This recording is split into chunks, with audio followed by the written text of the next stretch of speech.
अस्सलाम वालेकुम दोस्तों, मैं हूं आपकी होस्ट आपकी दोस्त मीनी और आज हम आए हैं शहज़ादी नादरा बेगम के मज़ार पे जो कि मौजूद है मियाँ मीर के इलाके में। और मियाँ मीर की जो मज़ार की गली है उसी के बिल्कुल ऑपोजिट ये मज़ार है। तो दोस्तों चलते हैं शहज़ादी नादरा बेगम के मज़ार पे और उनके बारे में भी आपको कुछ बताते हैं और अंदर से दिखाते हैं कि उसका क्या हाल है इस वक्त। तो चलिए। लेकिन शुक्र है कि यहाँ पे पार्क जो है एक अच्छा बना हुआ है, इसमें दरख्त हैं। लोग गर्मी की वजह से आके बैठे हुए ना, दोपहर को नॉर्मली रश होता नहीं है। हाँ, लेकिन ये बेहतर है कि इसके चारों तरफ, वरना इंक्रोचमेंट की वजह से हर तारीखी और पुरानी इमारत जो है तबाही हो जाती है। तो दोस्तों हम आ चुके हैं इस वक्त मकबरा नादरा बेगम जो कि थी शहंशाह जहांगीर की पोती और शहज़ादा परवेज़ की बेटी थी। वैसे इनकी वालदा भी जो थी शहज़ादी थी। अच्छा, शाहजहाँ के सबसे बड़े बेटे और वली अहद से इनकी शादी हुई थी। दारा शिको जो थे उनसे इनकी शादी हुई थी। अच्छा, दारा शिको जो थे वो मुमताज़ महल के बेटे थे, मुमताज़ बेगम, जो कि उनकी कोई 8वीं बीवी थी है मियाँ।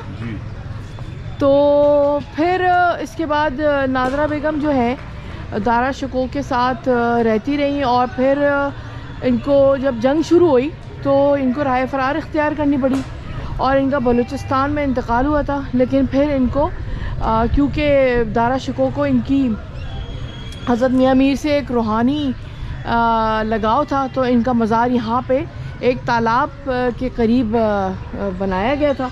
वो तालाब तो अब खुश्क हो गया है, लेकिन एक छोटी सी नहर है, वैसे तो वो भी खुश्क हो चुकी है। तो दोस्तों अंदर चलते हैं और फिर आपको इसके बारे में मज़ीद बताते हैं।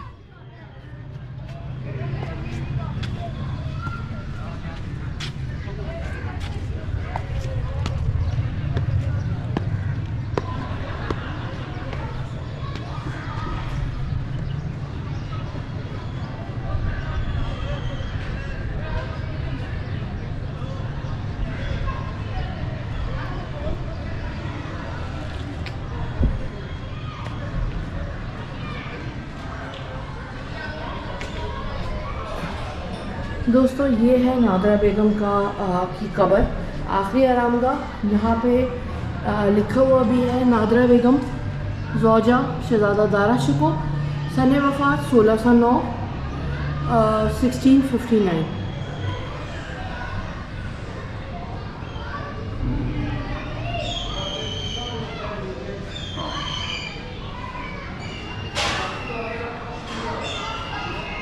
बहुत सारी जगहों से ये इमारत जो है ना वो झड़ रही है या टूट रही है ऊपर के हिस्से, और काई भी लगी हुई है कुछ जगहों पे।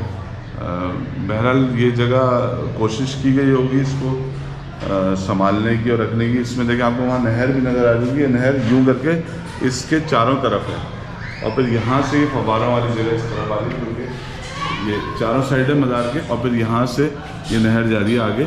और जो सामने वो एक दरवाज़ा नज़र आ रहा है और एक आर्च नज़र आ रही है, वो भी एक पुरानी इमारत है। उसके उस तरफ मियाँ मीर, हज़रत मियाँ मीर की दरगाह है। तो ये उससे कनेक्ट करने के लिए उन्होंने पानी से कनेक्शन बनाया था या कोई ज़ाहिर फिजिकली तो दूर था ये, लेकिन बहुत दूर नहीं है। बेसिकली ये जो नहरें होती थी ना, ये आराइशी होती थी। ये आपने अगर देखा हो फव्वारे अभी भी लगे हुए हैं, फव्वारों के जो टॉप लगे हुए ना, हाँ जी, वो उसी ज़माने के लगे हुए हैं। अच्छा, ये आसिफ जाह के मज़ार पे भी इसी तरह से ही था जो हम नूरजहाँ के मकबरे पे गए थे और उधर। अच्छा, इनके बारे में आप कुछ बताना चाह रहे थे, चलिए वो बताइए आप पहले। इनके बारे में ज़्यादा ये है कि दारा शिको असल में वली अहद था और दारा शिको को औरंगज़ेब आलमगीर ने लड़ाई की, क्योंकि शाहजहाँ के जब बीमार हुआ शाहजहाँ मुमताज़ महल के मरने के बाद, ज़ाहिर उस वक्त बादशाह था, तो जो बड़ा बेटा था वो इनके शौहर थे नादरा बेगम के, और वो दारा शिको थे, वली अहद भी वही थे। लेकिन उनको उस तरह से शहज़ादे वाला स्टेटस नहीं दिया गया या लड़ाई शुरू हो गई जो भी थी, तो औरंगज़ेब ने उनको कत्ल किया, लड़ाइयाँ हुई मुख्तलिफ जगहों पे और आखिरकार जो है औरंगज़ेब ने अपनी हुकूमत कायम की हिंदुस्तान के ऊपर। लेकिन दारा शिको वैसे क्योंकि ज़ाती तौर पे रूहानियत की तरफ, सूफीज़म की तरफ और हिंदू फ़लसफ़ा हयात की तरफ भी बहुत ज़्यादा माइल था, और पढ़ने का और उसको जो है, तो क्योंकि ऐसा शख्स जो कि वली है, दो बादशाह हो या बादशाह बनना चाह रहा हो और शहजादा हो और वो तसव्वुफ़ की तरफ माइल हो, तो ये तो मुग़लों में इस तरह के मिजाज पाया नहीं जाता था। तो वो तो शाहाना मिजाज और शाहाना तर्ज ज़िंदगी और जंगें और ये सब मतलब इस तरह की चीज़ों में इंटरेस्टेड थे। तो इसलिए भी दाराशिको बहुत ज़्यादा कोई जंगी एतबार से बहुत काबिल आदमी नहीं था, तो वो कत्ल हो गया अपने भाई के हाथ। और फिर उसके बाद जो कुछ शाहजहाँ के साथ औरंगज़ेब ने किया वो भी तारीख का हिस्सा ही है। अच्छा, मैं आपको एक बात बताऊं, इनकी जब शादी हो रही थी ना दाराशिको की और इनकी नादरा बेगम की, तो उस वक्त इंतकाल हो गया था मुमताज़ महल का, जो ताजमहल में दफन। हाँ वही। तो जब उनका इंतकाल हुआ तो वो जो शाहजहाँ था वो चला गया सदमे में, और शदीद सदमे में था वो। और कहते हैं कि जब वो सदमे में और सोग में था तो वो मतलब उसने ना दुनिया से पर्दा कर लिया था, मतलब आर्जी। लेकिन जब वो वापस आया बाहर तो वो इतना बूढ़ा हो चुका था कि उसकी कमर में ना खम आ चुका था, और कमर में खम आने के साथ साथ उसके बाल भी सफ़ेद हो गए थे। खैर, फिर शाहजहाँ की बेटी और मुमताज़ महल की बेटी ने उनका नाम था जहांआरा बेगम, वो दाराशिको से बहुत मोहब्बत करती थी। तो उन्होंने क्या किया कि इस शादी को मतलब करवाने के लिए उन्होंने कोशिश की, और मुमताज़ महल के 1 साल बाद, यानी कि वफ़ात के 1 साल बाद इन दोनों की शादी अंजाम पाई, यानी कि नादरा बेगम की और दाराशिको की। और वो क्या बताएगी, उनकी बहन ने कहा कि बादशाह बनने का। अच्छा, दाराशिको ने एक दफ़ा अपनी बहन से सवाल किया कि अगर मैं बादशाह बन जाऊं तो क्या तुम मेरी बादशाहत को कबूल करोगी? तो उन्होंने कहा कि नहीं, मैं तुम्हें बादशाह तस्लीम भी नहीं करूँगी और ना ही तुम्हारी बादशाहत को कबूल करूँगी। तो इसके बाद है ना दाराशिको उनके दुश्मन हो गए थे, लेकिन इस दुश्मनी के बावजूद भी वो दाराशिको के हरम की एक वो जो होते हैं ना केयर टेकर, वो रही, वो उनकी बहन जो थी। अच्छा, इस मज़ार की बात कुछ मैं बताऊं आपको इस मज़ार के बारे में। ये मज़ार जो है जब तामीर हुआ तो ये दौर था मोहम्मद शाह रंगीला का या उसके बाद का? नहीं, ये मज़ार 17वीं सदी में तामीर हुआ है, तो ये औरंगज़ेब आलमगीर के बाद तामीर हुआ है। अच्छा, तो फिर हुआ यूँ कुछ कि वो नहीं, शाहजहाँ के बाद ज़ाहिर है। जी, तो हुआ कुछ यूँ कि जब ये मज़ार तामीर हुआ तो उसके बाद आ गई सिख हुकूमत, सिखों का दौर आ गया, वो जो कि रंजीत सिंह था। और रंजीत सिंह ने, आपको सब जानते हैं कि उसने मुग़लों की इमारतों को कितना शदीद नुकसान पहुंचाया। तो यहाँ पे दोस्तों उस वक्त संगे मरमर का काम हुआ था जो कि बहुत खूबसूरत और दीदा ज़ेब था, और यहाँ पे कुछ पत्थर भी लगे हुए थे कीमती, जो कि उसने निकलवा लिए। उसने और भी जगहों से संगे मरमर और पत्थर निकलवाए थे, और काफ़ी ये जो आप देख रहे हैं ना, ये काम ये रेस्टोरेशन के बाद हुआ नया काम है।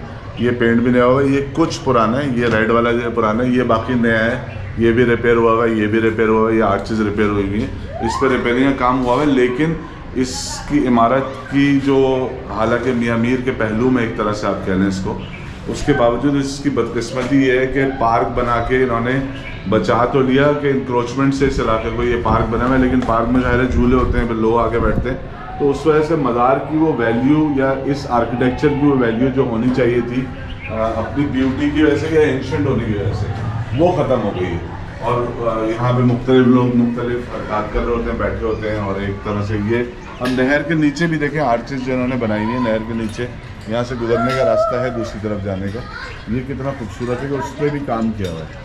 लेकिन जाहिर है कि कचरा पड़ा हुआ है, पत्ते तो चले नेचुरली गिरते हैं, वो जो चिप्स के पैकेट होते हैं, फिर शॉपर होते हैं, फिर डायपर्स यूज्ड होते हैं, फिर पता नहीं क्या क्या डाल देते हैं लोग। ये मैं आपको एक बाहर आके शॉट दिखा रही हूँ, जो कि नहर के नीचे जो आर्चेस बनी हुए हैं ये अभी तक सही सलामत है। ये देखिए,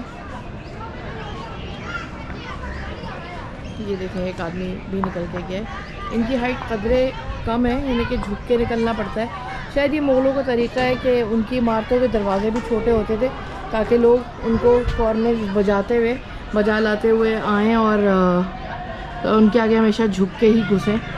अच्छा दोस्तों, ये देखें यहाँ पे भी, ये देखें यहाँ पे भी कुछ डेकोरेटिव काम हुआ हुआ है जो कि यकीनन उसी ज़माने का है। ये देखें, और ये है नादरा बेगम की आखिरी आरामगाह, यानी कि उनका मज़ार के अंदर उनकी कब्र। आप कहाँ जा रहे हैं? बड़ी इंटरेस्टिंग है। हाँ बताइए। नहीं उधर चल के वहाँ चलते हैं, वहाँ पे वहाँ चल अच्छा के चलिए। ये तो हमने बता दिया कि नादरा बेगम जो थी वो शाहजहाँ के बड़े बेटे यानी दारा शिकोह की अहलिया थी, और वो दारा शिकोह एक शायर भी थे और बहुत अच्छा लिखते थे और उनकी रिसर्च भी बहुत अच्छी थी। तो जिस ज़माने में इनका इंतकाल हुआ उस ज़माने में ये 1640 यानी 17वीं सदी के दरमियान में, उस वक्त ये लाहौर के गवर्नर रह चुके थे दारा शिकोह, और लाहौर देख चुके थे, उन्हें लाहौर से वाकफियत थी और मियाँ मीर से भी मुलाकात उनकी हो चुकी थी बतौर गवर्नर, और वो उनसे अक़ीदत भी रखते थे और उनसे एक रूहानी उनका ताल्लुक़ भी था।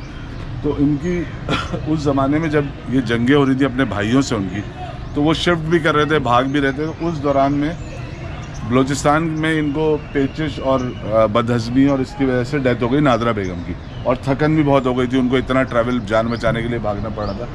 तो ये 1659 में इनकी डेथ हुई, और उनकी उस वक्त ज़ाहिर वो जंगी कैफियत में थे दारा शिकोह, लेकिन फिर भी उन्होंने अपनी फ़ौजियों के साथ अपनी बीवी की लाश को बोलान पास के थ्रू लाहौर भेजा ताकि वो मियाँ मीर साहब के पहलू में दफन किया जा सके। अच्छा, बज़ाहिर ये मकबरा औरंगज़ेब आलमगीर ने बनवाया था, कहा यह जाता है, और ये मौजूदा बाग किसी ज़माने में पानी का एक बहुत बड़ा तालाब था, और इसीलिए आप देखेंगे मेरे कद से भी ऊँची इसकी जो ग्राउंड फ्लोर है, इसका मेरे कद से भी ऊँचा है ये इसकी हाइट देखें यहाँ से, ये तकरीबन 7 फुट पे है ये जगह 7.5 फुट या 7 फुट बनते हैं जो इसका मेन प्लेटफॉर्म है, और उसके बीच में बुलंदी पे तामीर किया गया था। तो पानी इस जो बाग वाले एरिया जहाँ क्रिकेट खेलने ये तालाब था, और यहाँ पे भी इन्होंने नहर के थ्रू इसके चारों तरफ भी पानी का बंदोबस्त किया हुआ था। तो अब वो ज़ाहिर है वो आर्टिस्टिक पॉइंट ऑफ व्यू से बनाया था पानी का वो या मियाँ मीर साहब की कुर्बत में, लेकिन बहरहाल इंतकाल जहाँ हुआ था उन्होंने लाश भेज के लाहौर में ही दफन करवाया दारा शिकोह ने मियाँ मीर के पहलू में। ये ख़ास बात है, लेकिन इस पर बहुत सारा लेकिन जो बज़ाहिर नज़र भी आ रहा है, हमें वैसे ज़्यादा कैमरे से इतना साफ़ नहीं दिख रहा होगा, लेकिन जो बज़ाहिर नज़र आ रहा है वो ये कि इस पर काम हो चुका है, इसकी रेस्टोरेशन हो चुकी है, लेकिन अभी भी ये इग्नोर ही लग रहा है और हालत इसकी बहुत अच्छी नहीं है। ये ज़्यादा डेकोरेटिव होगा, बाहर की दीवारें बिल्कुल इन्होंने प्लास्टर कर दिया प्लेन, इस पर अभी काम होना है, शायद नक्श निगारी डिज़ाइनिंग वगैरह होनी है, जो कि कुछ दीवारों पे थोड़ी थोड़ी हुई भी राइट साइड पे नज़र आ रही है, बाकी पे प्लास्टर हो गया तो वो गायब हो गई। तो अब इस पर शायद वो करेंगे दोबारा से कंटिन्यू, लेकिन इस पर अभी काम रुका हुआ है, और ज़ाहिर है वर्ल्ड सिटी ने कराया होगा या जो भी कंसर्न डिपार्टमेंट उन्होंने कराया होगा, तो जल्दी से कर दें इसको। ज़ाहिर है फ़ंड्स के भी इशूज़ होते हैं और फिर कारीगरों के भी इशूज़ होते हैं, उनकी अवेलेबिलिटी का भी मसला होता है। तो बहरहाल ये एक वर्थ विजिटिंग प्लेस और एक बहुत ही तारीख़ी इमारत है हर लिहाज से, आर्किटेक्चर के हिसाब से भी और टाइम के हिसाब से भी। तो दोस्तों इसके साथ ही मुझे इजाज़त दीजिए। जाने से पहले कहूँगी चैनल को सब्सक्राइब कीजिए, वीडियो को लाइक कीजिए, बेल आइकन को प्रेस कीजिए। अल्लाह हाफ़िज़।